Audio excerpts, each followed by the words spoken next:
فضیلت کا کیا کمال اور کیا پہلو ہوگا. تو اس طریقے سے ہم دیکھیں تو آپ کی شخصیت اچھا پھر جتنی کثرت سے کرامات آپ سے ظہور پذیر ہوئی ہیں وہ کسی اور ولی سے منقول نہیں ہے. دیکھیے نبی پر معجزہ ظاہر کرنا فرض ہوتا ہے اور ولی پر کرامت کا اخفاء لازم ہوتا ہے، کرامت کو چھپائے. کیا بات ہے. لیکن اللہ تعالیٰ نے آپ کو وہ فضیلت اور کمال عطا فرمایا تھا کہ یہ مورخین نے لکھا ہے کہ آپ سے جب کوئی جس قسم کی کرامت چاہتا تھا آپ اس کو ظاہر فرما دیا کرتے. کیا بات ہے. یہ آپ کے بڑے کمال اور فضیلت کے پہلو ہیں جن پہ غور و تفکر کیا جائے تو آپ کا ثانی نظر نہیں آتا. اچھا ایک چیز جو میں خاص طور پہ آپ دونوں احباب یہاں پر موجود ہیں، میں چاہتا ہوں کہ ذرا سا اس پہ گفتگو ہو جائے کہ یہ جو معاملہ ہے کنب اذن اللہ کا اور کنب اذنی کا، حضرت عیسیٰ علیہ السلام کا ظاہر ایک معجزہ ہے اور یہاں پر آپ کی ایک کرامت ہے. ایک طرف نبی جو ہے وہ یہ حکم دے رہا ہے کہ اللہ کے حکم سے کھڑا ہو جائے، اور ایک طرف جو ہے حضور غوث الاعظم دستگیر حضرت شیخ عبد القادر جیلانی رحمۃ اللہ علیہ جو ہیں وہ حکم دے رہے ہیں کہ میرے حکم سے کھڑا ہو جا. اور یہ کرامت وہ جو ویسے جو ہے وہ جب اولیاء کا ہم تسلسل اٹھا کے دیکھتے ہیں تو کہیں نظر نہیں آتی سوائے حضرت شیخ عبد القادر جیلانی رحمۃ اللہ علیہ. اگر میں غلط نہیں تو میری تصحیح فرمائیے گا کہ اگر کسی دو باتیں، ایک تو یہ کہ اس پہ گفتگو فرمائے، دوسرا یہ کہ ایک عام سوچنے والا یا سمجھنے والا کہیں اس پریشانی میں مبتلا تو نہیں ہو جائے گا کہ کیا نبی سے زیادہ جو ہے ولی کو فضیلت مل گئی کہ وہ نبی جو ہیں وہ اللہ کے حکم سے اٹھنے کو کہہ رہے ہیں اور یہ فرما رہے ہیں کہ میرے حکم سے. دیکھیں اصل تو یہی لیکن اصل تو یہی ہے کہ ہر چیز اللہ تبارک و تعالیٰ کے حکم سے ہی ہوتی ہے، اور انبیاء بشمول سیدنا شیخ عبد القادر جیلانی رضی اللہ تعالیٰ عنہ کے عظیم ولی ہیں، سب سے یہ منقول ہے کہ آپ نے یہ الفاظ فرمائے ہیں قم باذن اللہ، ٹھیک ہے نا. لیکن اگر کہیں پر ایسے قم باذنی کے الفاظ کہ میرے حکم سے کھڑا ہو جا، مردے کو آپ نے فرما دیا، تو یاد رکھیے کہ اصل میں یہ کلام اللہ تبارک و تعالیٰ کا ہوتا ہے، لیکن اللہ تعالیٰ اپنے کلام کو بسا اوقات کسی مخلوق کی زبان پر جاری فرما دیتا ہے. جیسے موسیٰ علیہ السلام وادی مقدس طویٰ میں پہنچے تو درخت نے آپ سے کلام کر کے کہا کہ میں تیرا رب ہوں. کیا وہ درخت خود تو نہیں کہہ رہا تھا بلکہ اللہ تبارک و تعالیٰ کی طرف سے ایک تجلی ہوئی اور درخت نے اللہ تعالیٰ کے کلام کی تعبیر کی ہے. ٹھیک ہے. اسی طرح باعث بستامی رحمۃ اللہ علیہ نے سبحانی کا قول کہا کہ میرے لیے پاکی ہے تو اللہ کو ہی زیبا ہے سبحان کا لفظ.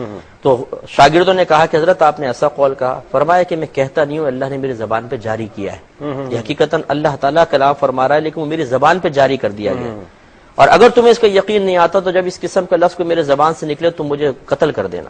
تو یہ تاریخ گواہ ہے کہ جب آپ نے اس طرح کے ایک عالم جذب میں آئے اور آپ کی زبان اقدس سے کلمات نکلے تو باحکم مرشد آپ کے مریدین نے چاقو مارا تو ایسا جسم سے پار ہو جاتا تھا جیسے بالکل ایک لطیف جسم سے نکلتا تھا، اور ایک دوسرے کو لگ گیا، وہ گھائل ہو گئے. جب آپ عالم جذب سے عالم صاحب سے نکلے اور آپ نے ان کو دیکھا کہ یہ سب زخمی پڑے، فرمایا تمہیں کیا ہوا؟ کہا کہ حضرت آپ نے وہ جملہ بولا تھا تو اس وجہ سے ہم نے چاقو مارا، وہ آپس میں لگ گئے. فرمایا میں نہ کہتا تھا کہ میں خود نہیں بولتا ہوں، تو اللہ نے میری زبان پہ جاری کیا.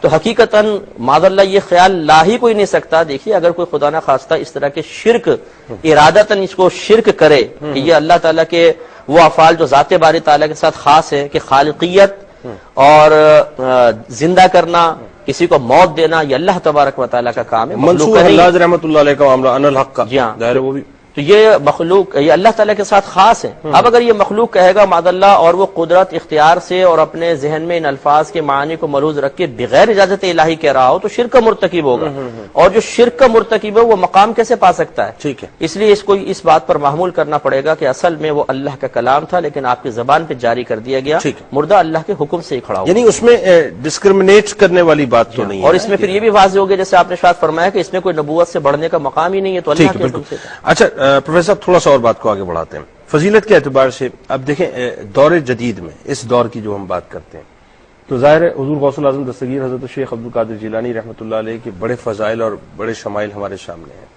لیکن منوان اس پہ گفتگو تو ہم کوشش کر رہے ہیں کہ کریں، اس کو تسلیم کرنا، اڈاپٹ کرنا، پھر اس کی امپلیکیشنز اپنی عملی زندگی میں، اس پہ تھوڑا سا اور گفتگو کریں گے. ایک کالر ہمارے ساتھ ہے. السلام علیکم. السلام علیکم. جی وعلیکم السلام. کون اور کہاں سے؟ میں کاموکی سے بات کر رہی ہوں، نجمہ.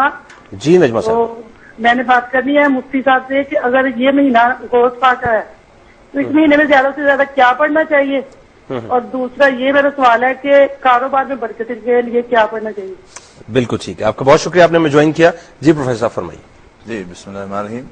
ابھی مفتیٰ جو فرما رہے تھے، میں اس کی تھوڑی سی اپنی گفتگو کرنا چاہوں گا اس موضوع کے اوپر، کہ ایک حدیث قدسی ہے، اور اس حدیث قدسی کا آخری جو پارٹ ہے، حصہ، وہ یہ ہے کہ جب اللہ رب العزت کے جب انسان فرائض ادا کر کے نوافل کے ذریعے اللہ قرب حاصل کرتا ہے، تو ایک مقام یہ ہوتا ہے کہ اللہ خود فرماتا ہے کہ میں اس کی آنکھ ہو جاتا ہوں، میں اس کے ہاتھ ہو جاتا ہوں، میں اس کی زبان ہو جاتا ہوں۔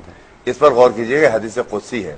حدیث قدسی کیا ہوتی ہے؟ حدیث قدسی یہ ہوتی ہے کہ اللہ رب العزت کے قول کو نبی کریم صلی اللہ علیہ وسلم بیان فرماتے ہیں، کیونکہ قرآن کا حصہ نہیں ہوتا، لیکن جبریل پیغام لے کر آتے ہیں۔ ٹھیک ہے، تو وہاں یہ کہا جا رہا ہے کہ میں اس کی زبان ہو گیا ہوں۔ تو اب جب زبان سے نکل رہا ہے قم باذن اللہ نکل رہا ہے یا قم باذنی نکل رہا ہے، تو اب وہ خود نہیں نکال رہا، اب اللہ کی طرف سے بولا جا رہا ہے۔